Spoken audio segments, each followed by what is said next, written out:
भारत की राजनीति के सबसे पुराने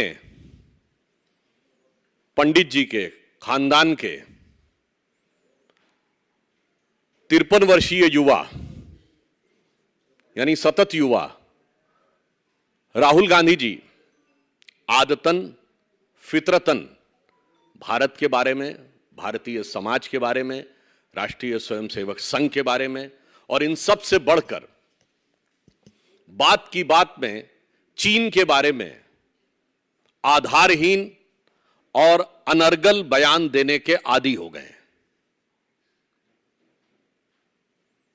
चीन के साथ इनकी सरकार के कैसे रिलेशन रहे और हमारे कैसे रिलेशन हैं, यह हम स्पष्ट कर देना चाहते हैं। श्री नरेंद्र मोदी जी के नेतृत्व में हमारी सरकार आने के बाद आप जाकर चेक कर सकते हैं, 2020 में बीजिंग के एक थिंक टैंक ने, जो वहां की गवर्नमेंट से रिलेटेड माना जाता है, उसने यह शब्द प्रयोग किया है कि China is passing through its worst diplomatic isolation post Tiananmen square, यानी तियानमेन चौक के नरसंहार के बाद के दौर के सबसे बुरे कूटनीतिक अलग थलग पड़ने की स्थिति में चीन है। परंतु, और यह हम नहीं कह रहे हैं, ये वहां के लोग कह रहे हैं, परंतु मुझे समझ में नहीं आता है कि राहुल गांधी जी को बार बार चीन की बातों पर इतना प्यार क्यों उमड़ आता है।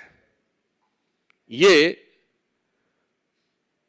राजीव गांधी फाउंडेशन को मिले हुए दान का एहसान है या चीन की कम्युनिस्ट पार्टी के साथ हुए करार का इकरार है कि बार बार वो भारत सरकार से तकरार करने को तैयार रहते हैं। वो आकर ये कहते हैं कि लेह में घूमकर कि मुझे लोगों ने बताया अमुक अमुक चीज। ये कौन लोग हैं और कौन बताता है? और मजे की बात यह है कि ये जो लोग हैं ये स्वतः एक्सपोज हो रहा है, क्योंकि चाइनीज कम्युनिस्ट पार्टी के साथ जो उनका एग्रीमेंट हुआ उन्होंने नहीं बताया था, चाइना से फोटो आई थी। डोकलाम के समय इन्होंने चीन के राजदूत के साथ जो खाना खाया था इन्होंने नहीं बताया था, वहां से फोटो आई थी। और आज मैं आपके सामने एक दो और से तथ्य रखना चाहता हूं कि श्री राहुल गांधी जी के परिवार ने डोकलाम युद्ध के समय चीन के राजदूत के साथ खाना ही नहीं खाया था। पंडित जवाहरलाल नेहरू ने अपने समय में चीन की फौज को खाना और रसद भी पहुंचाया था। और यह मैं कोट कर रहा हूं, selected works of Jawaharlal Nehru series 2 volume 18, उसमें नेहरू जी की 21 जून 1952 दिल्ली प्रेस क्लब में हुई प्रेस कॉन्फ्रेंस का जिक्र है। एंड आई कोट, पत्रकार का नेहरू जी से सवाल है कि पंडित जी, क्या भारत ने चीन को चावल की सप्लाई की है? नेहरू जी का उत्तर है, चीन को बहुत अधिक मात्रा में चावल नहीं भेजे गए हैं। स्पेशल केस होने की वजह से हमने कम मात्रा में चावल भेजा है। जैसा कि आप जानते हैं, दुर्गम पहाड़ी इलाका होने की वजह से एक मुश्किल मार्ग है, यहां कोई भी काम आसान नहीं है। आगे सुनिए, लेकिन चीन की जरूरत को देखते हुए हमने बहुत मात्रा में चावल देने पर सहमत हुए हैं। यह चावल चीन की सेना के लिए बहुत जरूरी है और हम उन्हें जिंदा रखने में मदद कर रहे हैं, यद्यपि हम उन्हें तिब्बत के बाहर भी देखना चाहते हैं। Again I am quoting selected words of Jawaharlal Nehru series 2 volume 18। चीन की सेना जब तिब्बत में अत्याचार कर रही थी उस समय, और इसकी मैं बैकग्राउंड भी आपको बता देना चाहता हूं, उस समय जो चीन का नियरेस्ट शहर था, उस जमाने में आज की तरह तिब्बत में जाल नहीं था सड़कों का। चेंगडू से लगभग 2200 किलोमीटर दूर की दूरी थी लासा की, और भारत के तावांग से 240 किलोमीटर। भारत की तरफ से सड़कों की भी स्थिति अच्छी थी, क्योंकि शताब्दियों से व्यापार होता रहा था। वहां रसद पहुंचाना संभव था। चीन की सेना भूखों मरने की स्थिति में थी। तब इन महोदय ने जानते कितने चावल पहुंचाए थे, जिसको थोड़ा बहुत कर 3,500 टन 3,500 टन चावल भेज के, और बकौल जवाहरलाल नेहरू वो कह रहे हैं कि उनको जिंदा रखने में मदद करना चाहते थे। इसलिए राहुल गांधी जी, जब आप बोलने की कोशिश करते हैं तो याद रखिए, और मैं देश की युवा पीढ़ी को पुनः याद दिलाना चाहता हूं, आज भी भारत चीन की सीमा के ऊपर जो हमारा पैरामिलिट्री फोर्स है उसका क्या नाम है? Indo Tibetan border police, Bharat Tibet सीमा पुलिस। क्यों? क्योंकि 1947 में हमारा पड़ोसी चीन नहीं था, पड़ोसी तिब्बत था, इसलिए आज भी उस बॉर्डर फोर्स का नाम है इंडो तिब्बतन बॉर्डर पुलिस। तो मान्यवर, मैं सिर्फ बताना चाहता हूं कि ये उस जमाने में हिंदी चीनी भाई भाई का प्यार था और आज जो है वो इकरार है। तो मैं इस विषय पर जवाब चाहता हूं कि ये साफ करें दो बातें। इतिहास में आपने भूल नहीं की है, यह ऐतिहासिक अक्षम्य अपराध जैसी श्रेणी है कि आप उस देश को जिससे आपकी दुश्मनी साफ दिखने लगी थी उसकी फौज को रसद पहुंचा रहे हैं। दूसरा, आज हम औपचारिक रूप से यह बात कहते हैं देश की जनता की तरफ से कि चाइनीज कम्युनिस्ट पार्टी के साथ हुए अपने करार को कांग्रेस पार्टी सार्वजनिक करे। शायद उन्हें इस बात का डर है कि अगर करार की पूरी शर्तें सार्वजनिक हो गई तो ये बात की बात में होने वाली जो बातें राहुल गांधी जी करते हैं, इसकी करामात दुनिया के सामने असलियत में आ जाएगी। और इसलिए हम स्पष्ट रूप से कहना चाहते हैं कि मोदी जी के नेतृत्व में हमारी वर्तमान सरकार ने पूरी दृढ़ता के साथ भारत के सामरिक हित, भारत के कूटनीतिक हित और भारत के आर्थिक हित तीनों में अभूतपूर्व सफलता हासिल की है। मैं याद दिलाना चाहता हूं, धारा 370 के ऊपर तमाम कोशिशों के बावजूद एक भी कोई प्रस्ताव यूएन में नहीं ला पाया। मसूद अजहर को हमने आतंकवादी घोषित कर लिया, चाइना का रुख जो भी रहा हो, परंतु वो नहीं रोक पाए। न्यूक्लियर सप्लाई ग्रुप, जिसके के बारे में मनमोहन सिंह जी की सरकार ने भी बहुत प्रयास किया था, हम उसके सदस्य बने, चीन नहीं रोक पाया। मिसाइल टेक्नोलॉजी कंट्रोल रिजीम के हम सदस्य बने। ये उपलब्धियां आपको दिखाई नहीं पड़ती हैं और आज हम पूछना चाहते हैं कि बार बार ये पूछने की जो आपकी फितरत है, इसके पीछे के कारण क्या हैं, यह बात स्पष्ट की जानी चाहिए। दूसरा विषय मैं कहना चाहता हूं, बार बार राहुल गांधी जी कहते हैं कि आरएसएस को लेकर कि राष्ट्रीय स्वयंसेवक संघ, तो मैं याद दिलाना चाहता हूं, अब इसी में नेहरू जी को याद कर लीजिए। वो पंडित जवाहरलाल नेहरू जिन्होंने आरएसएस पर प्रतिबंध लगाया था। जब चीन ने 1962 में आक्रमण किया है, तब राष्ट्रीय स्वयंसेवक संघ ने जिस तरीके से साथ दिया सरकार का निस्वार्थ भाव से, उसकी नेहरू जी ने भूरी भूरी प्रशंसा की और अगले वर्ष यानी 26 जनवरी 1963 को गणतंत्र दिवस परेड में उनको इनवाइट किया। तो आज मैं पूछना चाहता हूं राहुल गांधी जी से कि आप सही थे या पंडित नेहरू सही थे? राष्ट्रभक्ति और राष्ट्र के चुनौती के कालखंड में राष्ट्रीय स्वयंसेवक संघ की भूमिका को लेकर। और इसके अतिरिक्त जो बात की बात में आप नफरती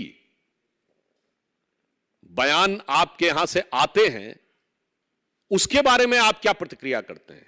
आपके वयोवृद्ध नेता अजीज कुरैशी जी, जो राज्यपाल रहे हैं, वो सीधे हिंसात्मक भड़काऊ भाषण देते हैं और इस ढंग की भाषा बोलते हैं कि लड़ना तो पड़ेगा ही, 1-2 करोड़ कम भी हो जाए तो फर्क नहीं पड़ता है। राहुल गांधी जी, ये नफरत की दुकान है कि मोहब्बत की दुकान है? वैसे इतना जरूर समझ में आ रहा है, नफरत हो या मोहब्बत, है ये केवल दुकान और केवल वोट की दुकान है और वोट की दुकानदारी है। अन्यथा अभी तक आपने अपने उस नेता के खिलाफ क्या कार्रवाई की है जो सीधे सीधे कह रहे हैं कि हां लड़ो, आर पार की लड़ाई लड़ो और 1-2 करोड़ कम भी हो जाए तो कोई गम नहीं है। इसलिए हम देश की जनता के सामने वो पुरानी बात भी स्पष्ट करना चाहते हैं और साफ करना चाहते हैं कि हिंदी चीनी भाई भाई के प्यार से लेके कम्युनिस्ट पार्टी के साथ हुए करार तक इतनी गहरे संदेह के बादल हैं कांग्रेस पार्टी के ऊपर और उनकी गतिविधियां। और फिर चाहे ऐसे संस्थानों को समर्थन, जिसमें न्यूज क्लिक जैसे संगठन, जिनके बारे में अमेरिका में भी रिपोर्ट आई कि शंघाई टू शिकागो, वहां से चाइनीज कम्युनिस्ट पार्टी से उनको सपोर्ट मिल रहा था, फंड मिल रहा था, और भारत के विरुद्ध प्रचार करने के लिए, और उसके ऊपर जब कार्रवाई हुई थी तो इन्होंने उनका समर्थन किया था। और पुनः हम इस बात को दोहराते हैं, आग्रहपूर्वक दोहराते हैं कि कांग्रेस पार्टी चीन की कम्युनिस्ट पार्टी के साथ हुए अपने करार को सार्वजनिक करे। क्यों? जब 2009 में, आप लोग जाके चेक कर सकते हैं, जब चीन ने हमारी सेना में अतिक्रमण किया था क्षेत्र में, तो उस समय न सिर्फ विदेश मंत्रालय ने यह बयान दिया था कि यह ओवरप्ले किया जा रहा है, उस समय के पत्रकार पर चंद घंटों में एफआईआर दर्ज हो गई थी। कहां है भाई अभिव्यक्ति की स्वतंत्रता?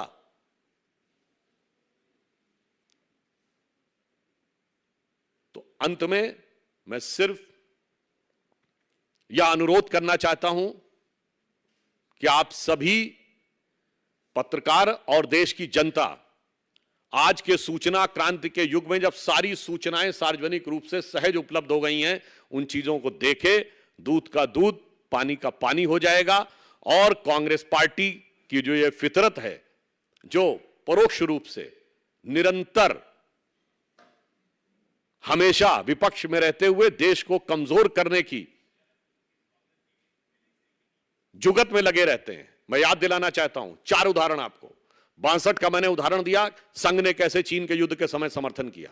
71 की पाकिस्तान वॉर के समय अटल बिहारी वाजपेयी जी ने इंदिरा जी की भूरी भूरी प्रशंसा की, कांग्रेसी आज तक कोट करते हैं। 95 में पीवी नरसिम्हा राव जी के समय में, जिस समय जेनेवा में कश्मीर को लेकर पाकिस्तान प्रस्ताव लेकर आया था, अटल जी नेता प्रतिपक्ष के रूप में नेतृत्व करते हुए गए और सारा क्रेडिट नरसिम्हा राव सरकार को वहां दिया, जो विरोध था घर में आके किया। 2010 में जब पाकिस्तान के प्रधानमंत्री नवाज शरीफ ने तत्कालीन हमारे प्रधानमंत्री डॉक्टर मनमोहन सिंह के लिए आपत्तिजनक व्यक्तिगत हमला किया था, तब मुख्यमंत्री के रूप में मोदी जी ने कहा था, कौन होता है पाकिस्तान का प्रधानमंत्री 125 करोड़ के भारतीयों के प्रतिनिधि के ऊपर ऐसी बात कहने वाला। हमारे ये 4 उदाहरण हैं जनाब, और आप आकर विपक्ष में क्या कर रहे हैं। इसलिए मैं कहना चाहता हूं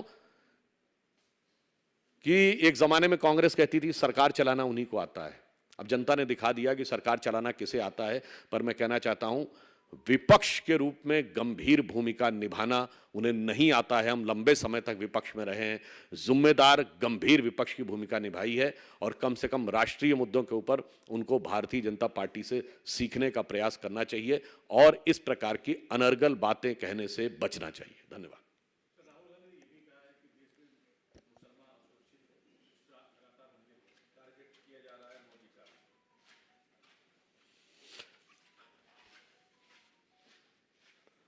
देखिए, मैं ये बात कहना चाहता हूं, 26/11 का हमला हुआ था, उसमें सिर्फ हिंदुओं की डेथ हुई थी क्या? अच्छी खासी संख्या में तो मुस्लिम भी मारे गए थे, तब वो सुरक्षित थे। ये बताइए, कांग्रेस पार्टी के शासनकाल में भारत में मुस्लिम समाज की दृष्टि से सबसे मुकद्दस माने जाने वाली मस्जिद हजरत बल पर नवंबर 1993 में आतंकवादियों ने कब्जा कर लिया था। मुस्लिम समाज सुरक्षित था। अपने को स्वयं कश्मीरी होने का पता नहीं गर्व करते हैं या ढोंग करते हैं, जो भी है, परंतु कश्मीर में जिसको सूफीज्म का सेंटर माना जाता है, उसकी सबसे बड़ी दरगाह चरारे शरीफ आपकी सरकार के दौरे हुकूमत में नष्ट कर दी गई, ध्वस्त कर दी गई, जला दी गई, और जलाने वाला पाकिस्तान भाग गया। सुरक्षित थे। और मैं यह भी याद दिलाना चाहता हूं, हाशिमपुरा मलियाना कांड 1987, जिसकी जांच तक नहीं हुई। इसलिए जब आप बोलने का प्रयास करते हैं तो दुख की बात यह है कि आपकी सहानुभूति मुस्लिम समाज के साथ नजर नहीं आती है। कट्टरपंथी मुस्लिम ताकतों के आगे नतमस्तक होती नजर आती है। आज स्थिति यह है कि पूरे देश में शांति सुरक्षा का जो एक वातावरण बना है, अन्यथा आपकी सरकार के समय में पूछना चाहता हूं कि चंडीगढ़ से लेकर चेन्नई तक, दिल्ली से लेकर मुंबई तक, गुजरात से लेकर गुवाहाटी तक कौन सा ऐसा शहर था जहां पर आतंकवादी घटनाएं और धमाके नहीं हो रहे थे? और इन सब के बाद आप क्या लिखते थे? 26 नवंबर 2008 मुंबई में सबसे बड़ा हमला होता है। और बैरक ओबामा ने अपनी किताब द प्रॉमिस लैंड में लिखा, मनमोहन सिंह जी को कोट करते हुए, कि भारत की सेना एक बड़ी कार्रवाई के लिए तैयार थी, मगर कांग्रेस सरकार ने इसलिए कार्रवाई नहीं की क्योंकि उन्हें लगा कि इससे होने वाले वातावरण में भारतीय जनता पार्टी को राजनीतिक लाभ मिल सकता है। कांग्रेस पार्टी को साहस है तो ओबामा जी पे जाके मुकदमा कर दें। और उसके 9 महीने के बाद शर्मल शेख, जुलाई 2009, आप ज्वाइंट डिक्लेरेशन साइन करते हैं पाकिस्तान के साथ कि शांति वार्ता आतंकवाद से प्रभावित नहीं होगी, और इवन बलूचिस्तान भी उसका हिस्सा हो जाता है। यानी इन वे हम ये मान रहे हैं, हमारी नीति बहुत स्पष्ट है। आपकी नीति थी कि शांति वार्ता आतंकवाद से प्रभावित नहीं होगी, मोदी जी की नीति है शांति वार्ता आतंकवाद के साथ शुरू ही नहीं होगी। Terror and talks can't go together. इसलिए पिछले 9 साल भारत के इतिहास में एकमात्र 9 साल हैं जब हमने कोई औपचारिक द्विपक्षीय वार्ता नहीं की है। इसलिए शांति, सुरक्षा, सौहार्द को लेकर कम से कम वह प्रवचन देने का प्रयास न करें। कश्मीर फाइल्स को जो राष्ट्रीय पुरस्कार मिला है उसको लेकर तमाम विरोधी दल कह रहे हैं कि जिस फिल्म ने इस मान में नफरत फैलाया उसको राष्ट्रीय एकता को बढ़ाने के लिए पुरस्कार इस सरकार। देखिए, ये जूरी का निर्णय है, और मुझे लगता है जो लोग कला, अभिव्यक्ति, स्वतंत्रता, ये सारी बातें करते हैं, तो उनको कलाकारों के जो जजेस थे उनके बारे में टिप्पणी करने से बचना चाहिए। और दूसरी बात, हम ये कहना चाहते हैं, यदि कोई भी चीज का यथार्थ दिखाया जाता है तो इसमें नफरत कैसी? ये बताइए, ये अत्याचार करने वालों के साथ कौन अपने को जोड़ रहा है जो नफरत उसके मन में आती है? शिंडलर्स लिस्ट हॉलीवुड की बड़ी फेमस फिल्म है जो ज्यूइश होलोकॉस्ट पे बनी थी, उसको ऑस्कर अवार्ड भी मिले, तो किसी ने तो नहीं कहा कि वो जर्मन और ज्यूज के बीच में नफरत पैदा कर रही है। यही परिस्थिति है। क्योंकि मैं पुनः एक बात कह देना चाहता हूं, 2 उदाहरण देके। डॉक्टर एपीजे अब्दुल कलाम को राष्ट्रपति हम लोगों ने बनाया 2002 में, और यह सारी सेकुलर ब्रिगेड उनके खिलाफ खड़ी थी। आज भी बताइए, डॉक्टर कलाम मेमोरियल में कितने इन सेकुलरिज्म के सूरमाओं की आपने फोटो देखी है? जाकर सोशल मीडिया पर चेक करिएगा। 15 अगस्त 47 को पहली शहनाई लाल किले पर उस्ताद बिस्मिल्लाह खान ने बजाई थी, और उन्हें भारत रत्न 2001 में मिला। 50 साल के कांग्रेस के राज में नहीं मिला। इसलिए अच्छा और सच्चा मुसलमान इन्हें अच्छा नहीं लगता है। ये केवल मुस्लिम समाज को अपराधियों और आतंकवादियों से जोड़कर भारत का ही नुकसान नहीं करते हैं, उस समाज का भी नुकसान करते हैं।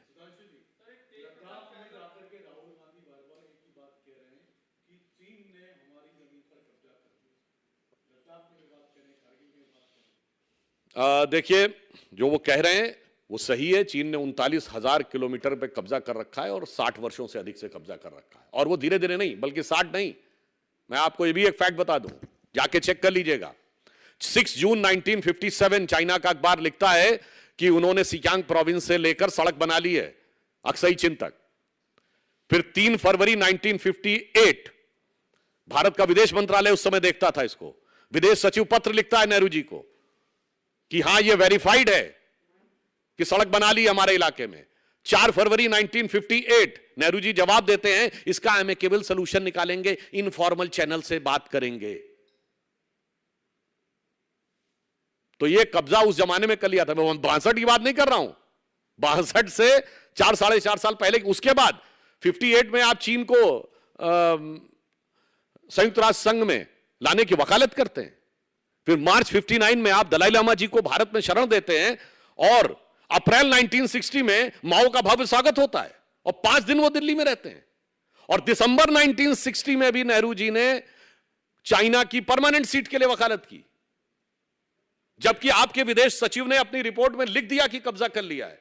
तो इसलिए मैं कह रहा हूं कब्जा है, मगर बकौल नेहरू सरकार के विदेश सचिव के 3 फरवरी 1958 से।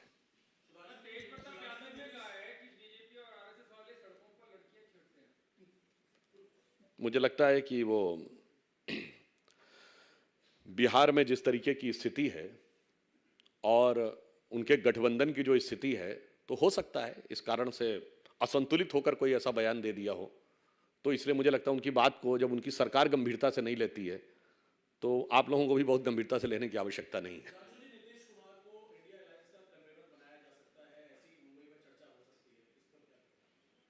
जनाब, सारी समस्या तो वहाँ यही है, किसी को मोदी जी से नहीं लड़ना है, किसी को भारतीय जनता पार्टी से नहीं लड़ना है, सबको आपस में लड़ना है। केवल इस बात की जद्दोजहद है कि विपक्ष का बड़का नेता कौन बन जाए।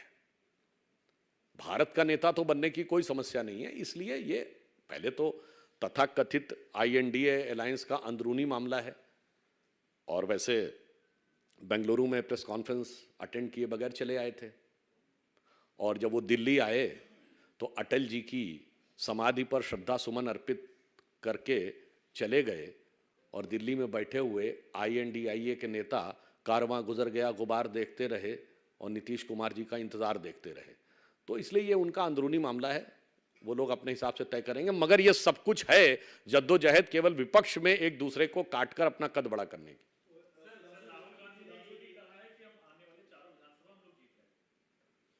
उन्होंने तो बहुत सारी बातें कही हैं, इसीलिए तो मैंने अभी कहा ना। देखिए, सबको मालूम है जन्नत की हकीकत, लेकिन दिल को बहलाने को गालिब ख्याल अच्छा है। सुधांशु जी, ओवैसी ने कहा है कि एक तरफ चीन जमीन हड़पे हुए है, उधर दूसरी तरफ प्रधानमंत्री नरेंद्र मोदी चीन के राष्ट्रपति से हाथ मिला रहे हैं। इस पर आपको क्या कहना? दूसरा एक है सर, आपको लगता है कि शरद पवार ने अब अजित पवार को अपना नेता मान लिया है, थोड़ा पार्टी डिवीजन नहीं हुआ है, आपको लगता है शरद पवार भी अब NDA के हिस्सा बन रहे हैं? देखिए, वैसे जो INDA के नेता है ना, भिन्न भिन्न पार्टियां, ये पहले जब अलग अलग रहती कहती हमें मिलना है, हमें मिलना है, और जैसे ही नज़दीकी आ जाती है तो उनकी तकरार उभर के सामने आती है। मतलब दूर रहते हैं तो इकरार है, और नज़दीक है तो तकरार है। तो इन पर तो मुझे पुरानी वो पंक्ति याद आती है कि मिलो न तुम तो हम घबराएं, मिलो तो आँख चुराएं, हमें क्या हो गया है। अब सर, ओवैसी जी तो देखिए हर मुद्दे के ऊपर, मैं पहले भी एक बार बोल चुका हूँ कि वो सदैव युद्ध की मुद्रा में रहते हैं, सदैव कोई ना कोई आक्रामक बयान देते रहते हैं। मुझे लगता है वो हैदराबाद के सांसद हैं और निज़ामुल मुल्क के निज़ाम के फरमा बरदार, झंडा बरदार हैं। तो अभी मुझे लगता है हैदराबाद की सरहदों के बारे में बात करें तो ठीक है, हिंदुस्तान की सरहदों के बारे में बातें करना मुझे लगता है उनकी हिमाकत नज़र आती है।